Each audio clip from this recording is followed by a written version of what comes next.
Boa noite a todos. Espero que todos estejam bem. Vou aguardar os nossos amigos entrarem, né? Para que a gente possa começar a reunião. Desculpa, ok?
Oi, Lucélia.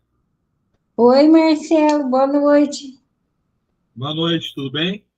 Tudo bem, e você? Como que você está? Estou bem, graças a Deus. Já estou bem recuperado, já, graças a Deus. Que bom, graças a Deus. Sim, A realmente, sua, a sua afeição tá mostrando que você tá bem. sim, graças a Deus. Que bom. E como é que estão as coisas? Tudo bem? Tudo bem, graças a Deus. Vou fechar um negócio aqui. Tá. Olá, Liane, Carlos. Olá! Oi, Boa noite, pessoal. Boa noite. boa noite. Dona Clara tá bem, né? Ela aí. Oi, dona Clara. Olha, que bom, já está até na Que reunião, já, que bom. bom. Tá, Graças Um a graças beijo. Deus. a Deus, já estamos aqui. Beleza. Que bom. Hoje eu vi o Giovanni. Ele falou que viu você. É, só que foi meio rápido, assim. Quando eu vi, ele viu que era eu vi que era ele, mas foi rápido, ele passou de carro. Eles chegaram ontem à noite, Ah, sim. mas já vão embora amanhã. É coisa Tá. rápida. É isso aí, pegar fogo, né? É, a gente tem que aproveitar os minutinhos. Tá, com certeza. Com E certeza. hoje a casa está cheia. Tem meu sogro e minha sogra também. Ó, que beleza. Então, tá todo mundo aqui. A família está bem reunida hoje. É tão gostoso também assim, né? Maravilha. É muito gostoso. É muito bom mesmo.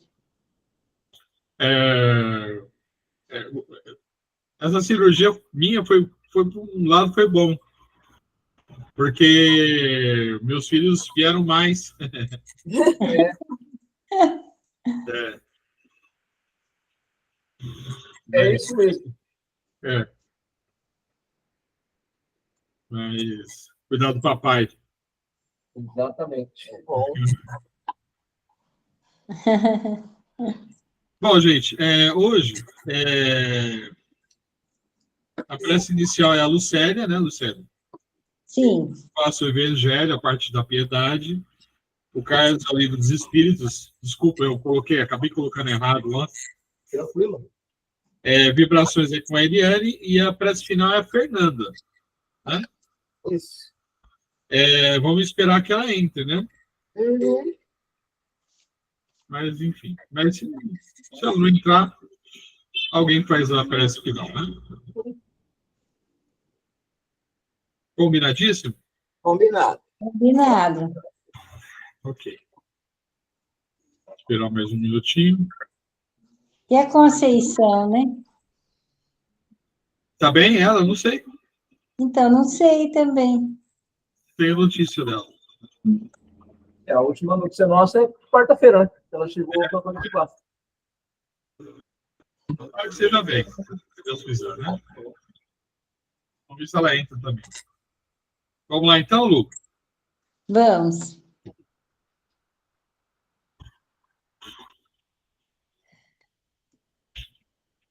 Vamos, então, serenando a nossa mente e o nosso coração, esquecendo de todos os problemas lá de fora. Vamos nos ligando a Deus, a Jesus, a São Francisco de Assis, aos mentores individuais de cada um, e ligando ao plano espiritual, agradecendo por estarmos aqui mais esse sábado de estudos e vibrações, e que possamos aproveitar bastante os estudos e pôr em prática. Senhor, fazer de mim um instrumento de vossa paz. Onde houver ódio, que o leve o amor. Onde houver ofensa, que o leve o perdão. Onde houver discórdia, que o leve a união. Onde houver dúvida, que o leve à fé. Onde houver erro, que o leve à verdade. Onde houver desespero, que o leve à esperança. Onde houver tristeza, que o leve à alegria. Onde houver trevas, que o leve à luz. Ó Mestre, fazer que eu procure mais consolar que ser consolado. Compreender que ser compreendido. E amar que ser amado. Pois é dando que se recebe, é perdoando que se é perdoado, e é morrendo que se vive para a vida eterna. Assim seja.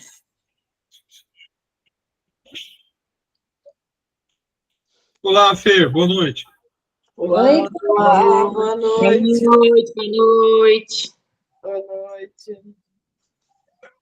Fernanda, você faz a prece final, tá? Fechou. Bom, então eu vou ler o Evangelho, piedade, a piedade, item 17, Michel Bordeaux, 1862. Ele fala assim, todo mundo já localizou aí? Sim? Esperar, já está achando. Capítulo 13, isso.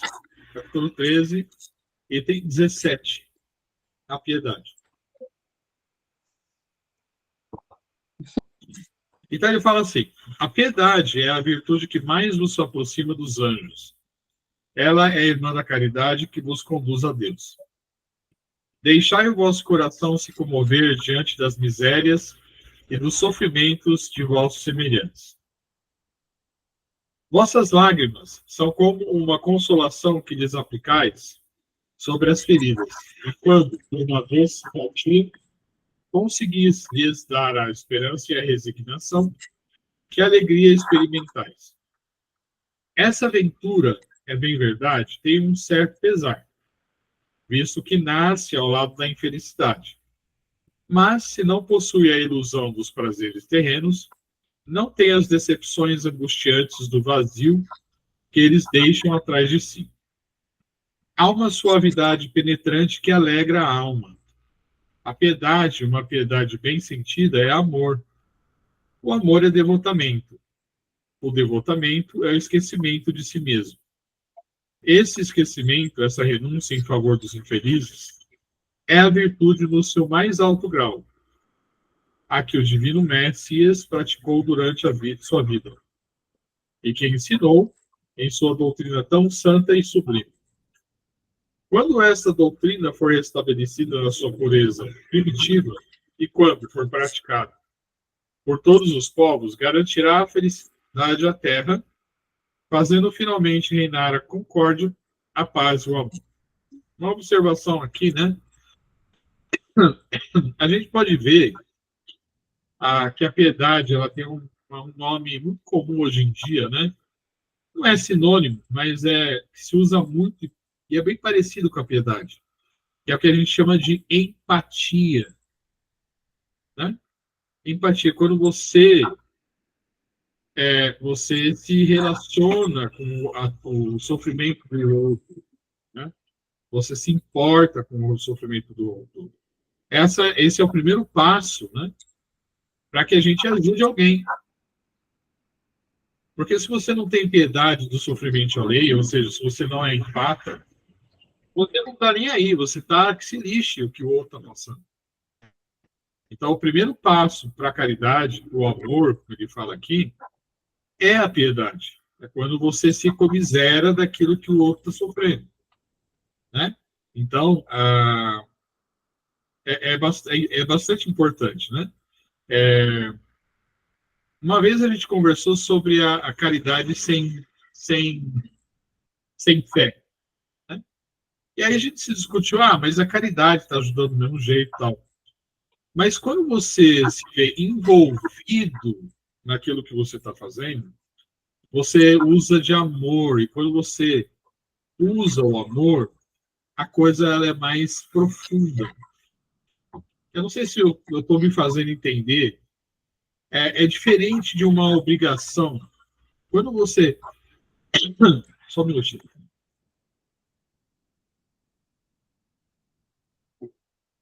Quando você ajuda alguém porque você acha que simplesmente é uma obrigação social, tudo bem, tá válido.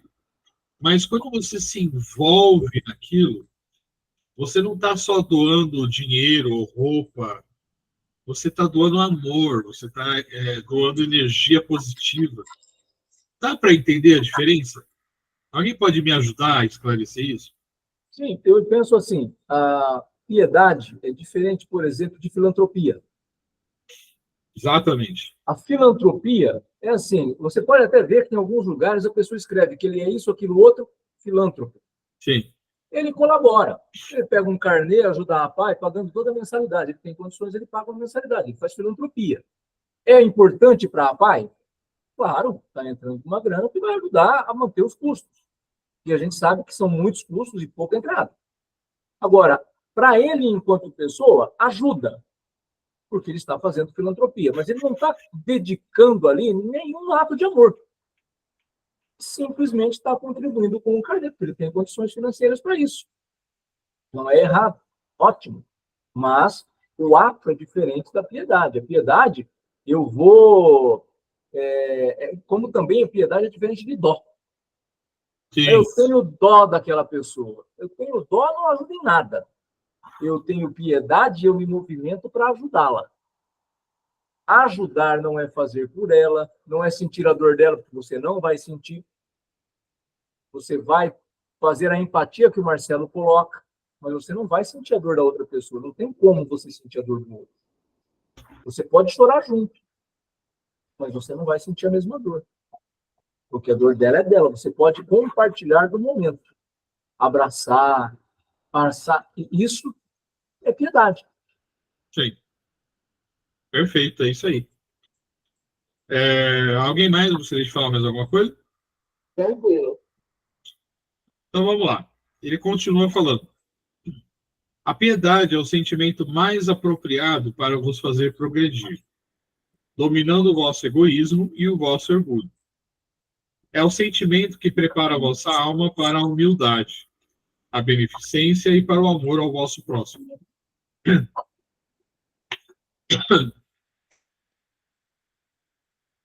Essa piedade vos comove profundamente diante do sofrimento de vossos irmãos, vos faz estender-lhes a mão caridosa e vos arranca lágrimas de simpatia.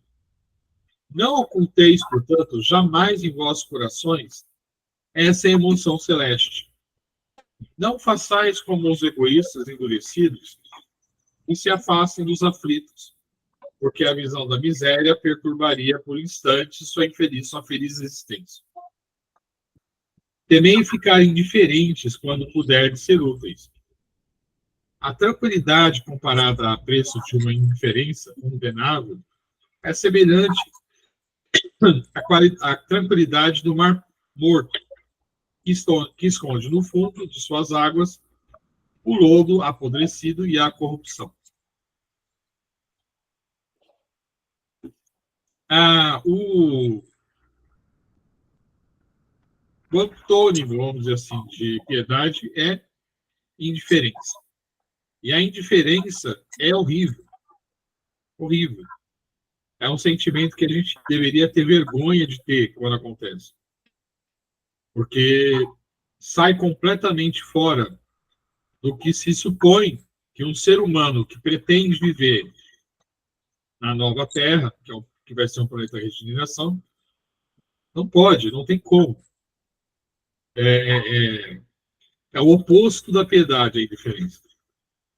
E ela é, normalmente, movida pelo egoísmo, né? Pelo egoísmo. É a tal da dó, né? Ah, tem o dó, mas que se lasque. Né? Eu estou bem aqui, ele que se vire lá. E isso é terrível, terrível. Eu sempre bato nessa tecla, né? A tecla do nós. Né?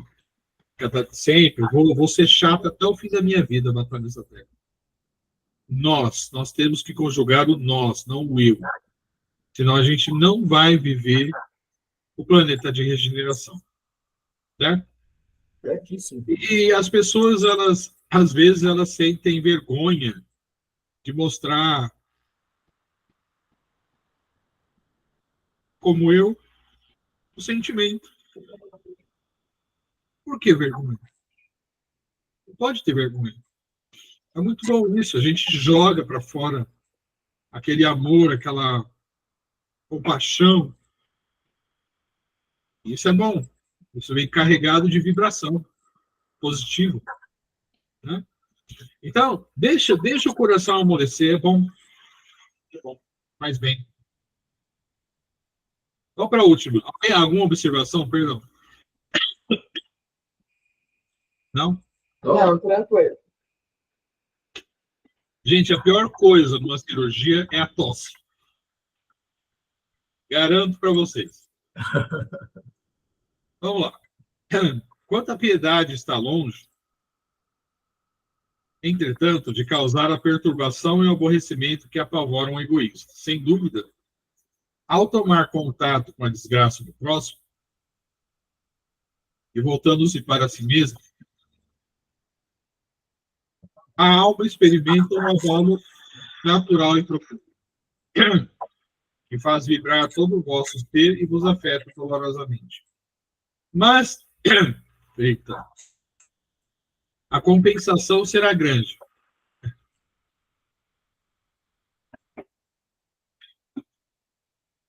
Todas as vezes que conseguires devolver a coragem e a esperança ao irmão infeliz, que se emociona com um aperto de mão e cujo olhar em lágrimas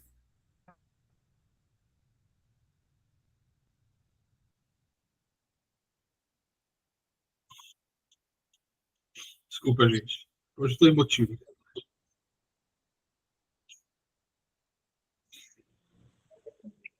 Vamos lá. Ao mesmo tempo de emoção e de reconhecimento, fixar-se docemente em vós antes de levar-se ao céu, em agradecimento por lhe ter enviado um consolador, um apoio. A piedade compadece-se dos males alheios.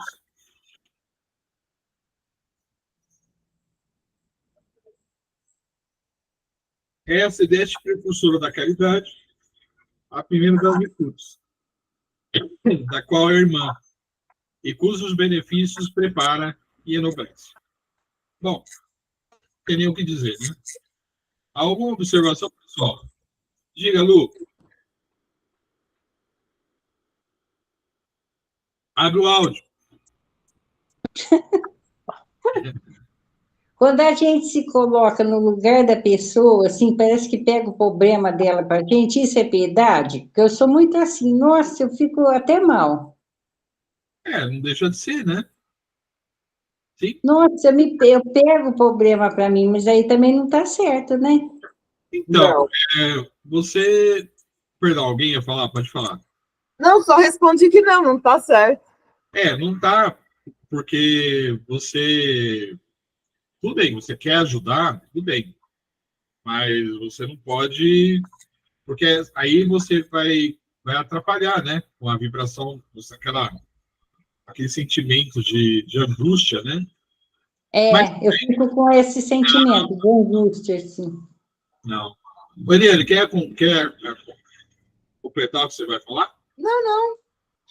Só respondi aquilo lá. Eu fico com um sentimento, assim, de angústia que parece que o problema é meu, assim, nossa, eu quero resolver, ajudar, assim, mas não dá. Querer ajudar é ótimo, mas a gente não pode se envolver de forma negativa. O problema não é nosso. Isso. O problema não é nosso. Ajudar, nós podemos até certo ponto, porque a pessoa também tem um livre-arbítrio.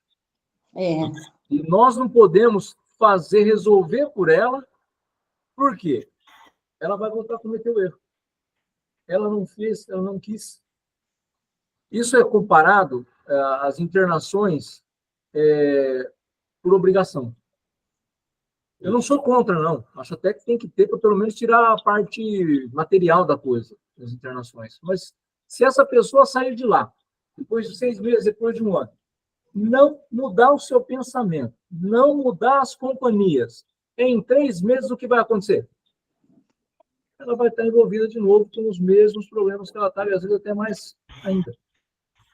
Quando nós tínhamos a mocidade espírita lá do Centro Espírita Luz e Amor de Monte Alto, certa vez a gente falava sobre isso, álcool e tal, e um dos meninos, o Armando, falou que sabia de uma história de uma cidade de Matão, da cidade de Matão. Os pais era uma família de poder aquisitivo em Matão, e o filho estava usando droga e álcool em demasia. Conseguiram internação para ele. E os pais cometeram um erro crasso na saída do menino. Por quê? Quando o menino saiu recuperado, eles foram comemorar com a família, usando álcool. O menino, naquela noite, eu tive um amigo que falava assim, Carlão, se eu tomar um copo de cerveja na sexta-feira, não vai ficar num copo. Eu vou tomar um monte de cerveja e vou sair para cheirar cocaína e só volto em casa no domingo. Porque ela me atrai. Esse menino, tomando álcool, saiu da festa e foi procurar a biqueira e morreu de overdose de cocaína. Não. Quer dizer, a família ajudou, levando para a clínica, e na saída atrapalhou. Então, sabe, é um exemplo que não tem nada a ver em tese com a sua pergunta, mas a gente precisa tomar cuidado com o que é ajudar. Ajudar, a gente às vezes, na ânsia de ajudar, a gente resolve o problema da pessoa. É mais ou menos como se você começar a pagar a dívida dos seus filhos. Ele não vai aprender que ele tem que trabalhar para pagar a dívida. Ele vai achar que sempre vai ter onde pegar dinheiro. Então, você ajudar, depois receber de volta, mesmo que seja contra a sua vontade, mas ele tem que perceber que ele fez a coisa e se devolveu. Foi ele mesmo que fez, não foi você.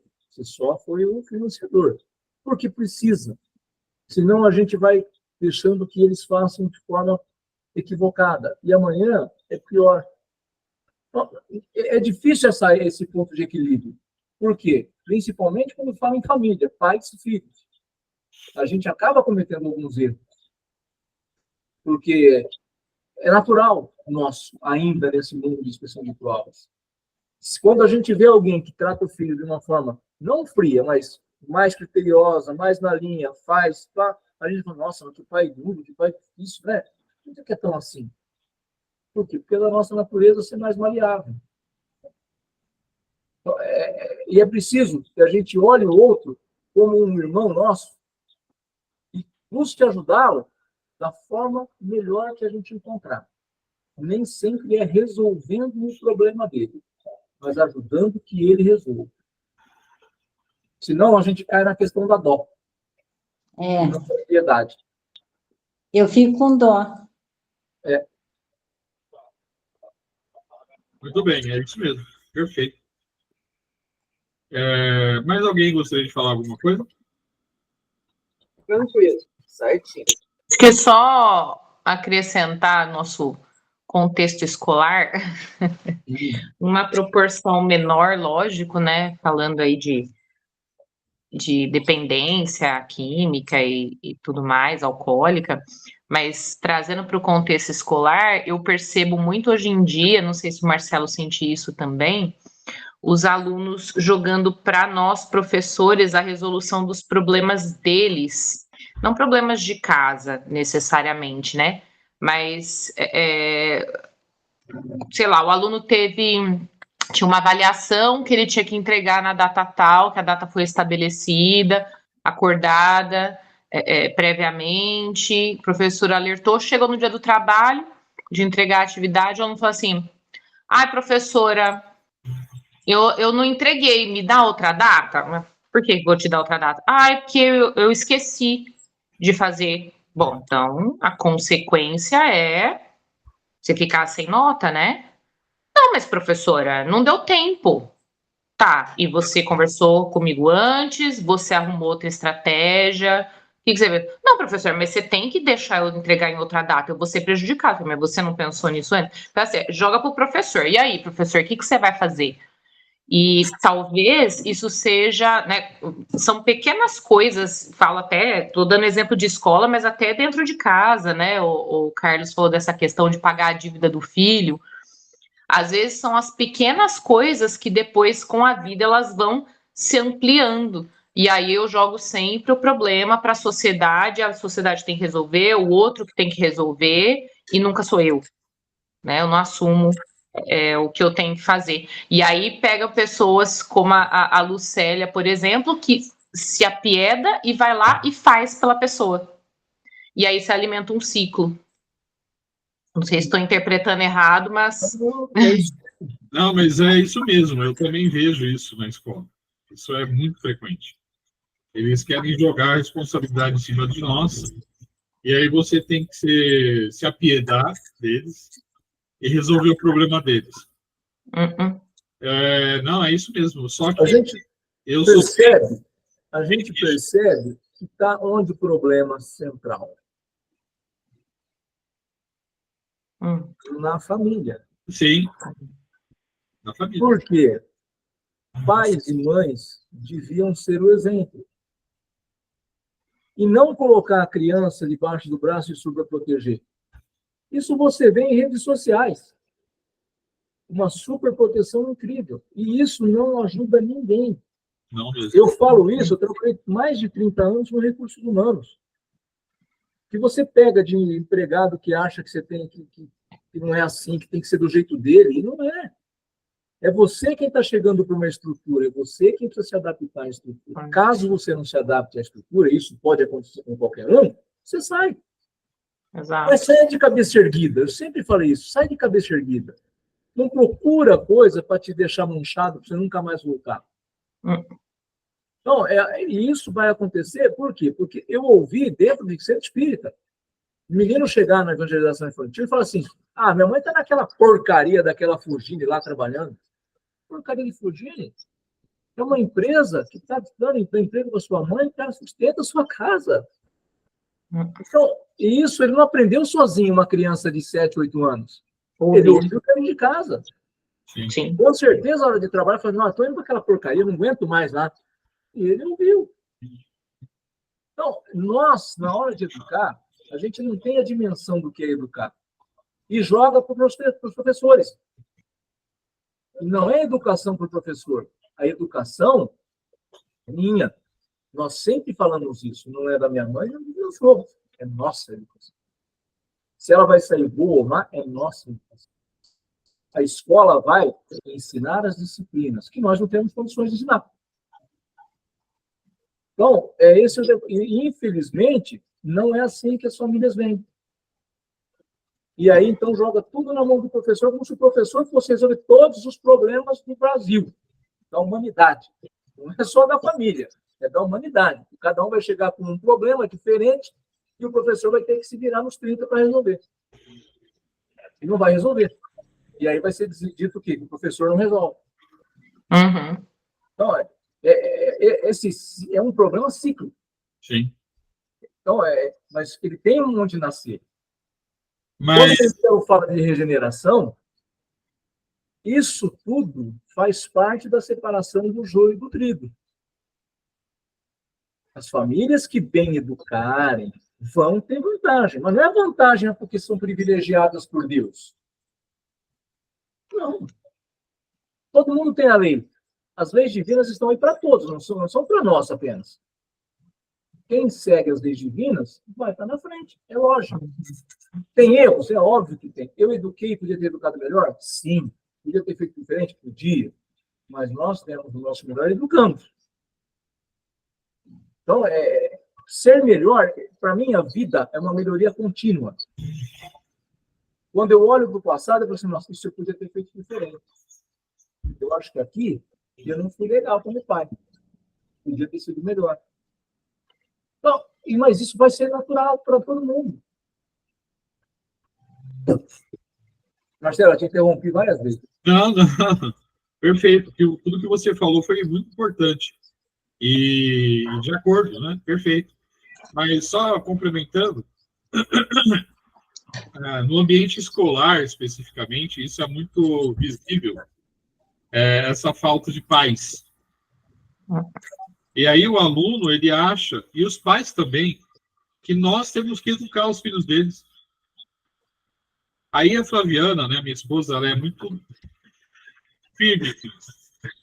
A escola não é lugar para fazer caridade. O professor tem que ser profissional. Ele tem que ter a ética profissional. Ele tem que fazer... o que o professor está fazendo? Ele vai ensinar. Ele não vai fazer caridade. Uhum. Vocês acham que falam assim, nossa, que falta de amor. Mas não é, gente. Se o aluno está com algum problema mais crítico, não estou falando que o professor vai simplesmente ignorar o problema do aluno. Mas ele não vai resolver, ele vai levar para quem resolva. Uhum. Que são os pais. Ou as escolas que têm psicólogo, levar para o psicólogo. Né? Não estou falando de ignorar o problema do aluno, mas ter uma postura mais profissional. É diferente de separar, acho, né? Eu posso me apiedar desse aluno, eu posso conversar com ele, posso direcioná-lo, mas não quer dizer que eu vá dar nota para ele por causa disso, que eu vou fechar os olhos para caso ele não esteja aprendendo, não esteja fazendo. São coisas diferentes, eu concordo. Sim. Tem que separar, né? Eu sou um ser humano. Eu vou tentar auxiliar no que for possível, partindo do meu lado humano, mas isso não tem nada a ver com a sala de aula, com a aprendizagem. Se não está aprendendo, não está aprendendo, então a gente precisa buscar outras formas. Não tem nada a ver, né? Não posso dar nota para ele porque está passando por um problema de família. Ele não pode passar de ano se ele não fez nada durante o ano, não aprendeu, não demonstrou aprendizagem, porque ele está com problema de família, né? Sim, exatamente. É isso aí. A frase que o Marcelo usou, escola não é caridade, nós usávamos na indústria. A indústria não faz caridade, a indústria vai fazer uma contrapartida. Ela investe num projeto social, mas ela quer um retorno. Não é financeiro, mas ela quer um retorno de alguma coisa, ela não vai investir. E a mesma coisa acontece quando o funcionário vinha precisando de dinheiro emprestado. A empresa não é banco. Ela tinha um empréstimo consignado, direcionava para o banco. Mas eu não posso, eu tenho CPF surdo. O que nós podemos fazer com você, então? Podemos pensar em adiantar uma parte do 13º? Você vai vendo algumas propostas se é cabível fazer, porque nem sempre é. A pessoa pode ser uma pessoa que falta muito. De onde você vai depois pegar esse dinheiro se ela falta muito? E a pessoa não entende que é análise individual. Para o João pode ter, para o Manuel pode não ter. Porque e isso faz parte... a piedade está no ato de eu poder ajudar. E não é só na ajuda, Eu posso chegar à conclusão que eu não posso ajudar aquela pessoa. É. Porque não dá. Fazer mais do que pode ser feito, não dá para fazer. Tem limites. Quando nós estamos falando de dentro de uma casa espírita, o limite seu é aquilo que você tem de condições de dar. Quando você fala dentro do seu âmbito profissional, não é mais seu. Você é um colaborador que pode ter alguma autonomia para fazer. O professor também não pode fazer tudo. Tem coisa que ele vai ter que pedir autorização. Sim. Aquilo que o aluno procura para conversar, ele pode. Sim.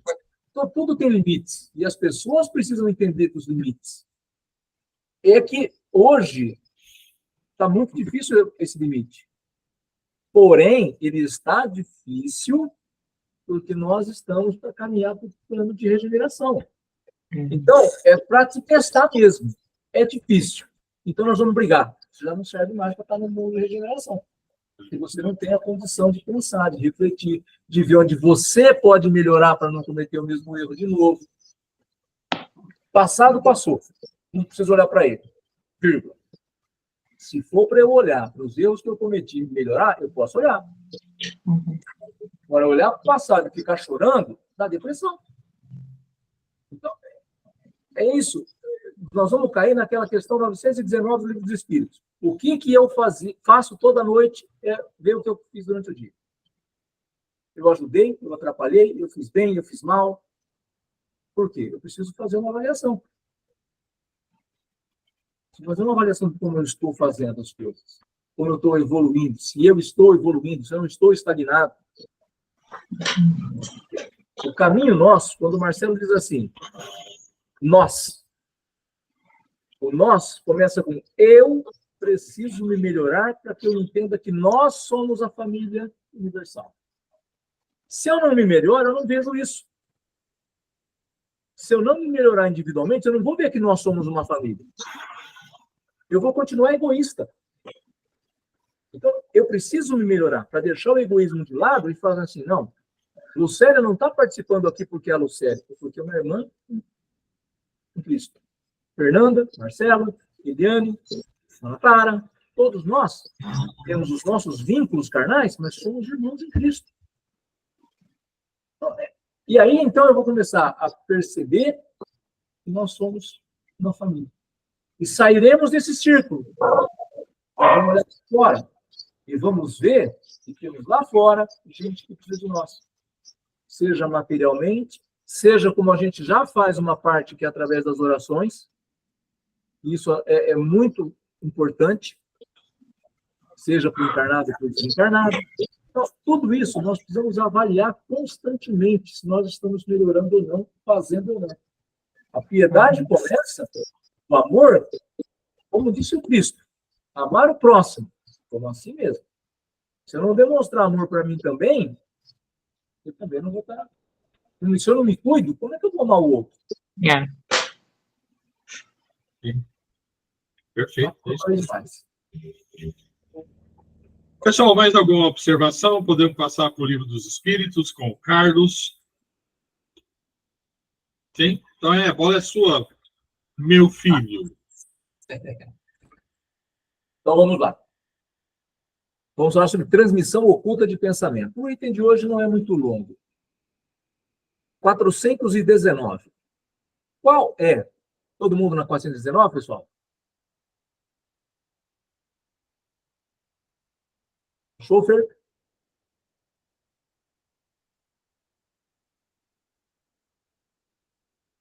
Qual é a razão por que a mesma ideia, a de uma descoberta, por exemplo, surge ao mesmo tempo em muitos pontos? Já dissemos que durante o sono, os espíritos se comunicam entre si. Pois bem, quando o corpo desperta, o espírito se recorda do que aprendeu e o homem julga ter inventado. Assim, muitos podem encontrar a mesma coisa ao mesmo tempo. Quando dizeis que uma ideia está no ar, fazeis uma figura mais exata do que pensais. Cada um contribui sem o suspeitar para propagá-la. Aí tem um comentário de Kardec. Nosso espírito revela assim muitas vezes a outros espíritos e a nossa revelia aquilo que constitui o objeto das nossas preocupações em vigília. A gente não diz conexão, nós vamos emanar vibrações.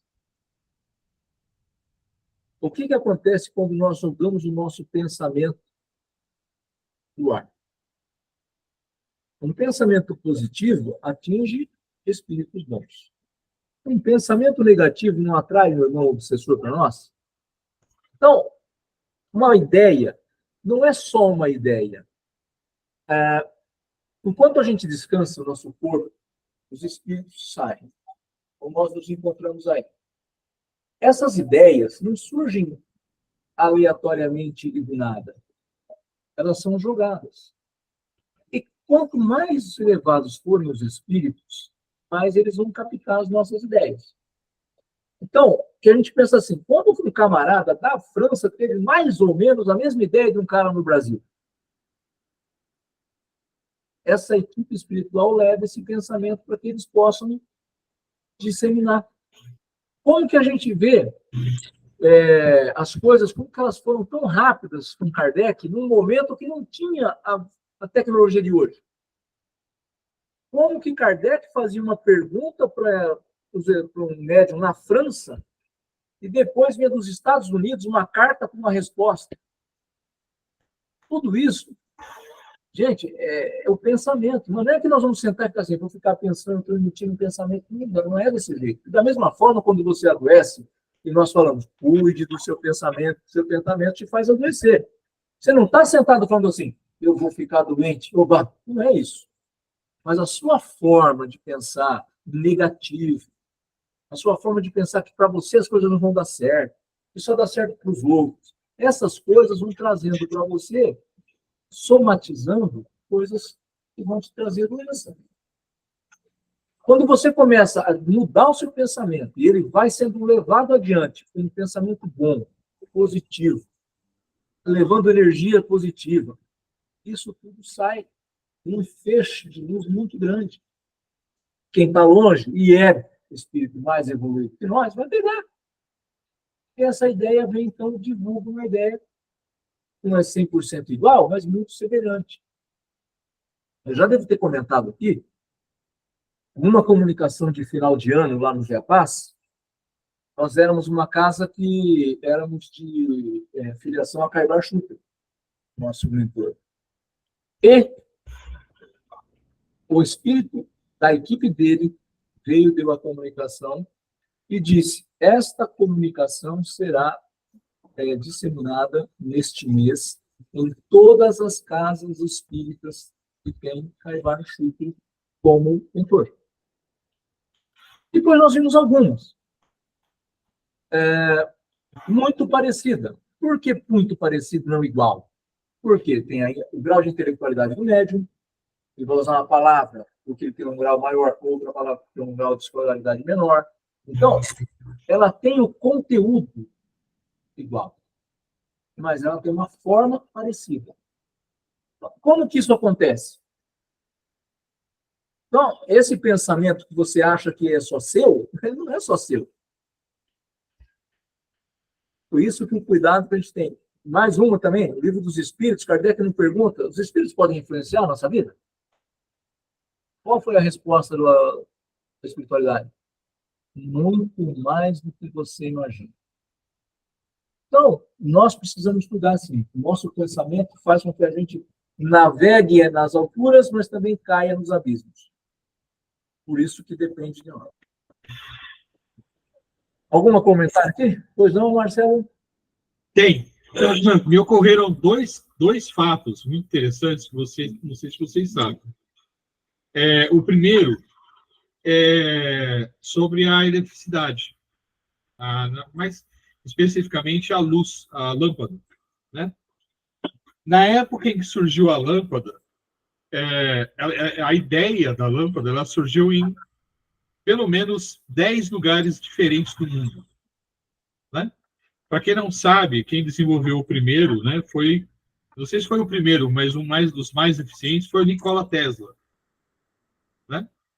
Mas quem comercializou foi o nosso amigo Thomas Edison, Na verdade, ele que acabou ganhando a chanfra, né, de criador, mas não é bem assim. Então, a gente vê que as ideias surgiram em vários lugares, né? Outra coisa, não sei se vocês sabem, mas Allan Kardec, ele foi o nosso foi o compilador, né? Codificador. O codificador, é essa a palavra.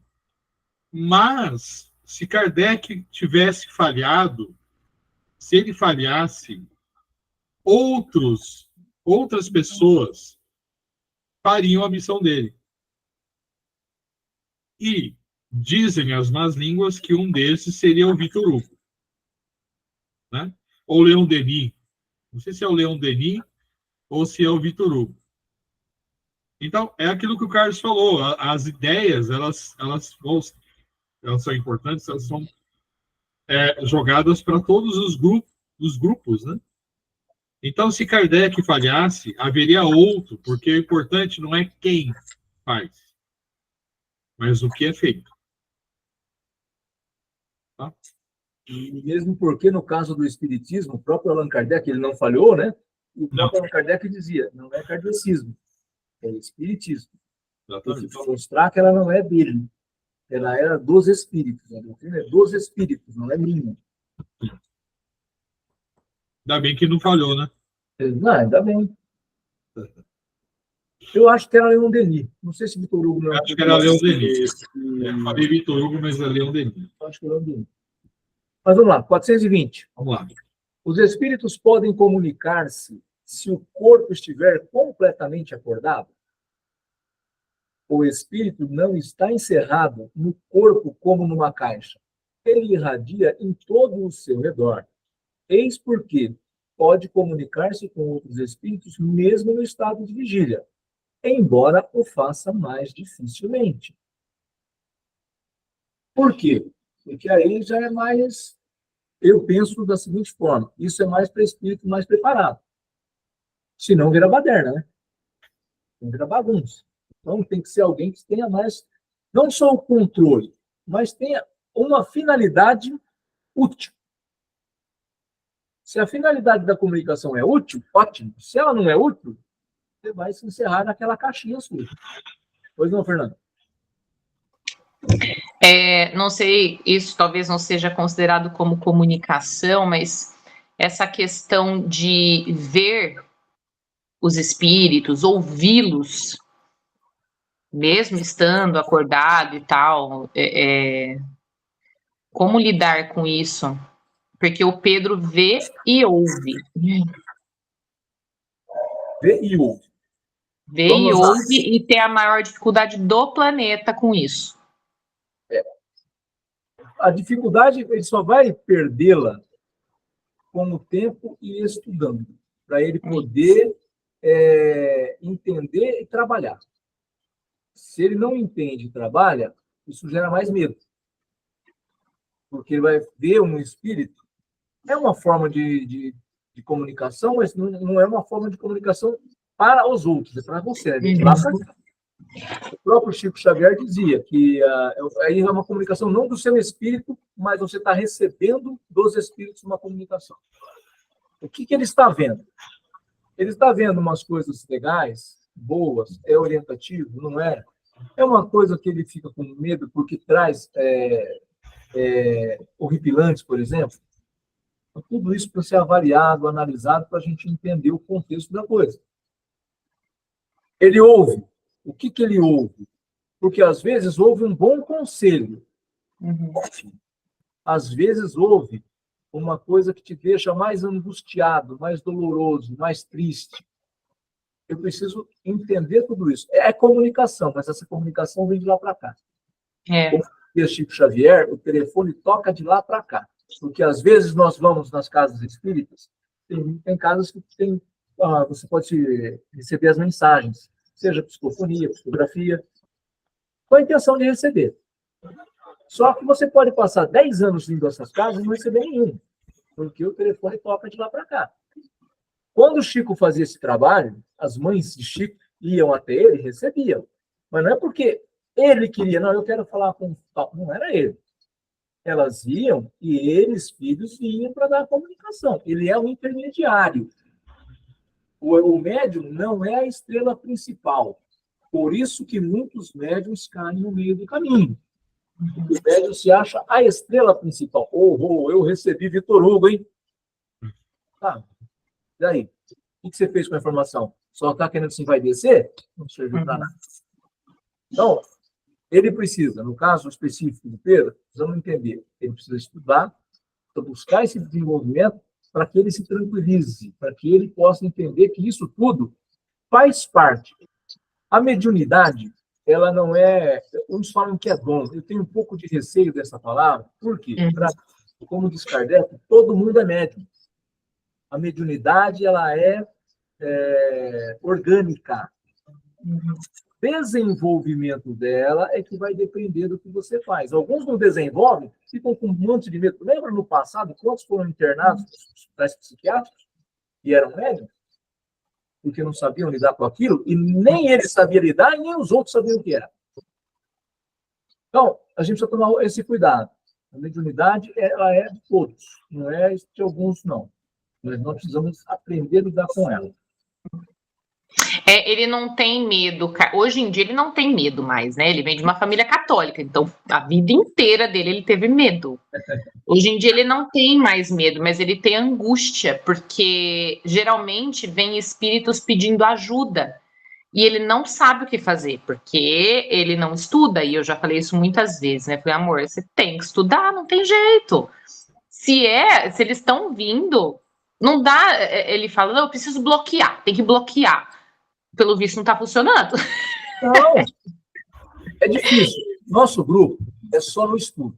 O nosso grupo, ainda, por não termos ainda uma condição nem humana, porque nós somos em poucos, e para você fazer um trabalho mediúnico em pouca gente, corre muito risco, porque você pode sair cansado, esgotado e influenciado. Então, é um negócio que precisa muito bem estudado. Então, você tem o estudo da mediunidade, e o desenvolvimento dessa mediunidade.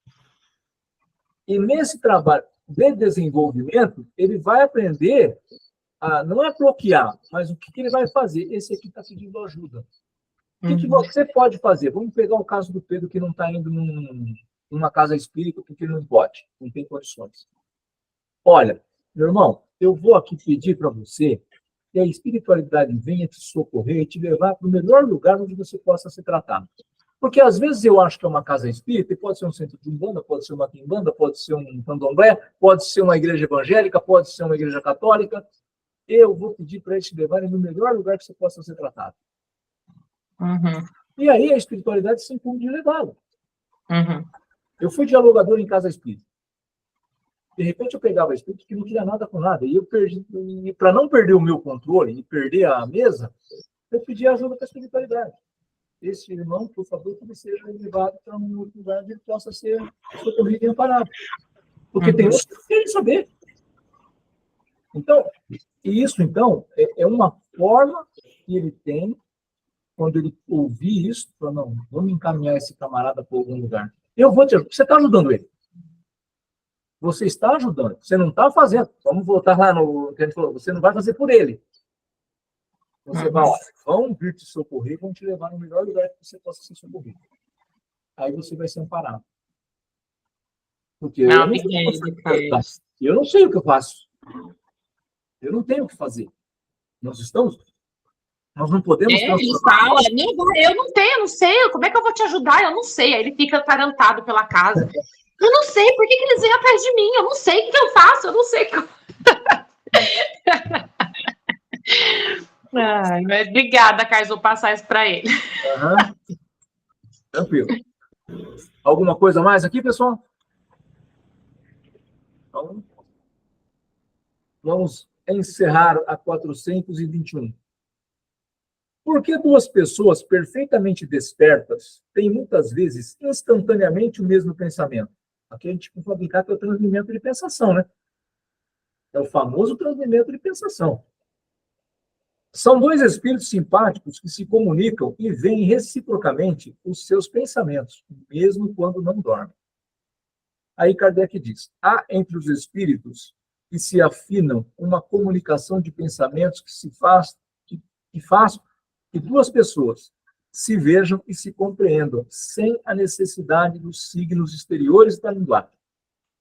Poderia dizer-se que elas falam a linguagem dos espíritos.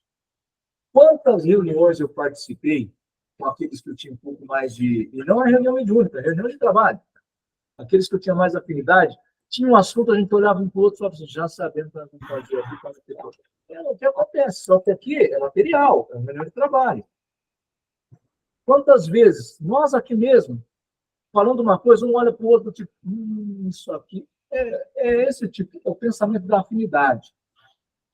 Nós temos afinidade. Cada sábado que a gente se reúne para estudar, cada quarta-feira que a gente se reúne para fazer as orações, a cada momento que a gente está junto, no abrigo dos idosos, a gente vai fortalecendo esse laço. Como a gente se reúne 2 vezes por semana, é um tempo. Quando você consegue reunir 3, 4 vezes, o tempo aumenta. Diminui a frequência de você poder se relacionar. Aumenta a frequência de pensamentos que se combinam. Então, tudo é uma questão de... Não é, quando a gente fala treinamento, dá a impressão que a gente tem que ficar fazendo repetitivamente, mas não é na questão material. É essa questão de estar na mesma sintonia.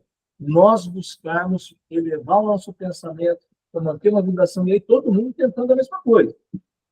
É óbvio que nós somos em 2, 3, 4, 5, 6, décimos em 7, mas tem a Conceição 8, tem o Pedro 9, tem a Marli 10. Acho que é isso, né?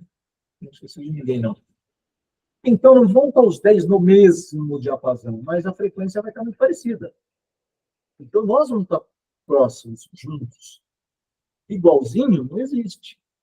Imaginou se fôssemos em 100? É pior ainda para estar na mesma faixa. Então, nós vamos estar na mesma sintonia ali, ó, pertinho um do outro. E é o que faz com que a gente vibre todo mundo no mesmo diapasão.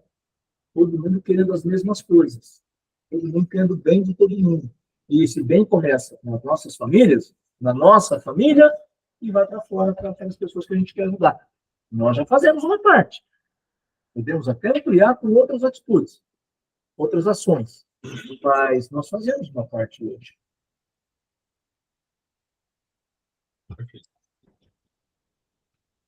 De minha parte é só, pessoal.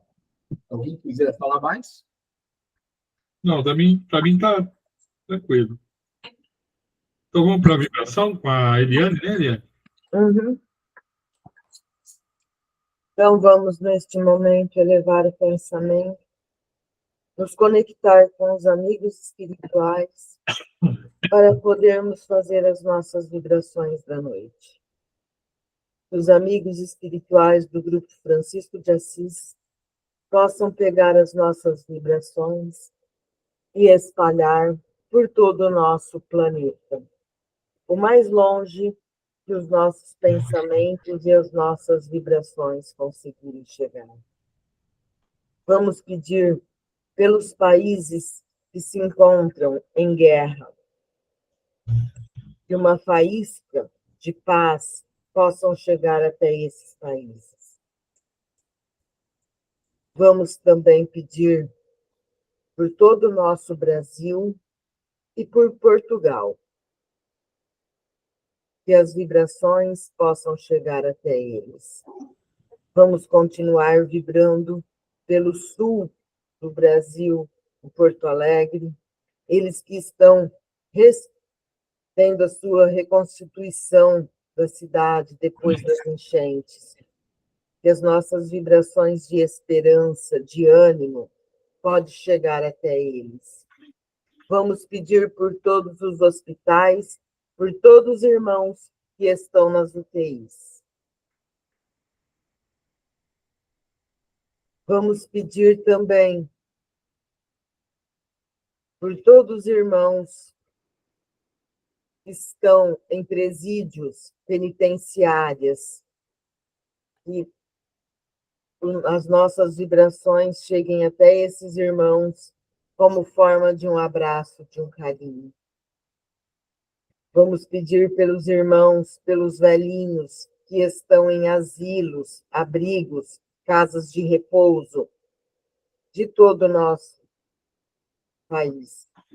Não só do país, mas aonde tiver um velhinho desamparado, que neste momento as nossas vibrações possam chegar. Por um outro lado, vamos pedir por aqueles irmãos que estão nos orfanatos, crianças que estão sem seus pais, em orfanatos, creches, abrigos, que eles também possam ser amparados neste momento. Vamos pedir por todos os irmãos que neste momento estão sofrendo de depressão, estão pensando em um suicídio, que as nossas vibrações de ânimo cheguem até esses irmãos. Vamos pedir por aqueles irmãos que não têm aonde morar, que não têm um lar para poder retornar, que não têm o alimento para saciar a fome de seu familiar. E vamos pedir por todos aqueles irmãos viciados em qualquer tipo de vício, drogas, álcool, fumo, ou qualquer outro tipo de vício. Vamos pedir por todos eles. E neste momento também, vamos pedir por todos nós do Grupo Francisco de Assis, nós e os nossos familiares, dos nossos lares, e todos nós que formamos o Grupo Francisco de Assis, nós que estamos aqui reunidos, e aqueles que hoje, por algum motivo, não conseguiram entrar, que os nossos lares possam ser visitados e dos nossos familiares.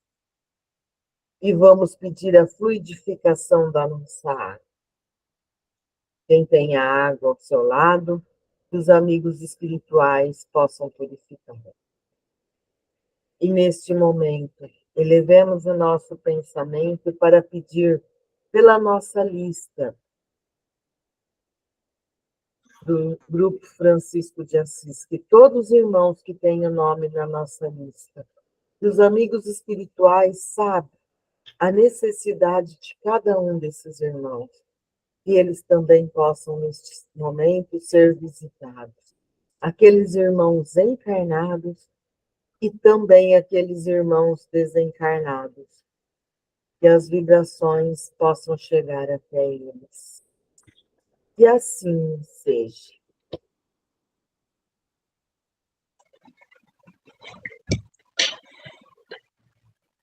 Então, agora nós agradecemos a espiritualidade amiga, os espíritos de luz que nos acompanharam ao longo desta reunião e que nós possamos, ao longo desta semana, que se iniciará amanhã, iluminar o caminho de quem cruzar o nosso, que nós possamos praticar a caridade, possamos praticar a humildade e espalhar o amor por onde passarmos.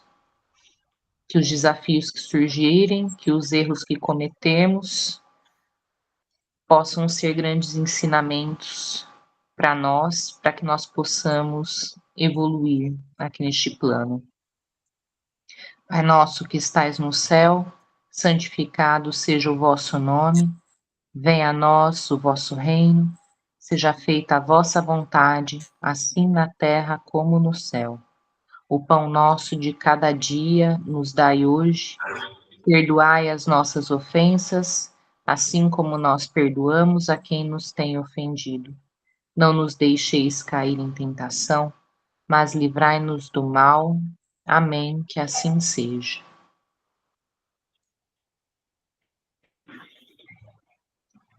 Assim seja. Muito bem. Todos bem? Graças a Deus. Olha, Olha. Boa noite, gente. Ana Clara, Boa noite. Bom fim de semana, Dona Clara. Ana Clara, boa recuperação.